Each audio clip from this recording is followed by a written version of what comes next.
So we've shown up for our photo shoot today here, and unfortunately, as you can see, our sky here is looking a little gray. That's okay though, we're gonna make some adjustments and find our best way to handle this location based on our skies and our conditions. There's no rain, so that's a plus. We could still do it if there's a few drops here and there. The forecast was supposed to be nice, but unfortunately things change. That's the way the weather goes when you're trying to capture images for outside shoots.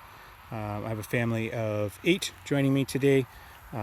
This is one section that we'll be shooting, and there's a whole trail system that we'll be moving along to be able to capture a bunch of different styles of images based on their wishes with their children and with them. Some individual shots, a bunch of group shots, and try to capture some of this nice scenery.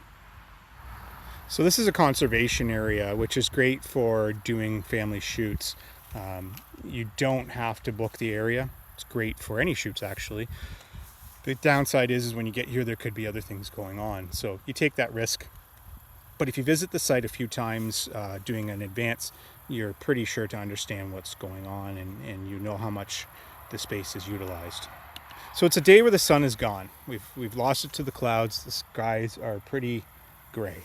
But luckily for us, we have some nice colors in this background. As you can see, there's some purples, some rich greens, some yellows, a little bit of everything going on, which is going to give us a nice contrast to what our models are going to be wearing today for their shot. I use the word model because anybody having their picture taken is a model, for less or more. That's the title that we give them. So it makes some people feel special when you say, you hand them the model release and you indicate that you're going to be taking their shot. It kind of boosts everybody's ego, but at the same time, that's what they are. You're using them to model for a shot. So we have some good contrast here, and that's going to make or break our shots here on a gray, cloudy day. So what we're going to have to take into consideration is lighting. So I'm shooting in manual mode. Right now I have f1.8 and I have ISO 100. As you can see, when I touch the trigger, our lighting on our meter is off slightly. So we're going to touch that and we're going to make the adjustment on our shutter speed based on what we need to get that light meter into the center. Okay. This is going to be the biggest thing to be able to keep your shots consistent throughout your movement around a property. Making sure that that light meter is always centered is going to make or break your shot. Some people will shoot in aperture priority mode. So we'd set the aperture and the ISO before we move to this. So we have it set as 2.8 right now. We can always dial that up or down using our rotary dial on the top of the camera.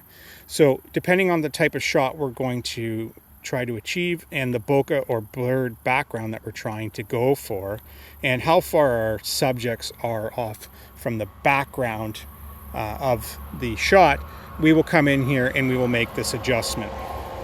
So you could walk around, set it at 2.8 if that's what you're looking to achieve, and you could walk around this property, and regardless of the change of light or dark, it will make that adjustment for you. It'll keep the ISO at 100.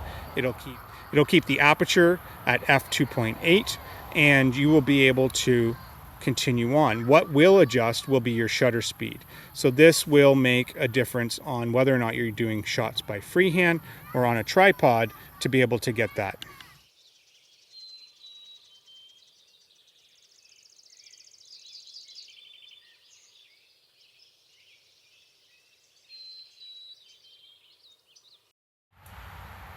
So as we're moving around this property, I'm going to be setting up both freehand and with a tripod depending on the situation, and I'm going to be shooting purely in manual mode so I can have control over the situations in which we end up in for each shot. The aperture priority would be just fine, but given that I have the time and ability to make those adjustments on the fly, I'm going to stay in manual mode.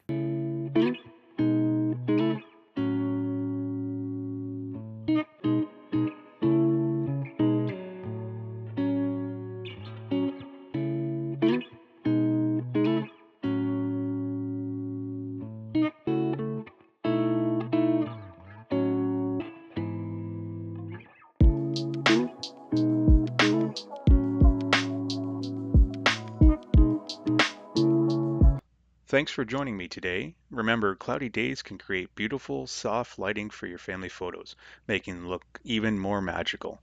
Don't let the weather stop you from capturing those special moments. If you found these tips helpful, please like and subscribe for more photography advice. Happy shooting!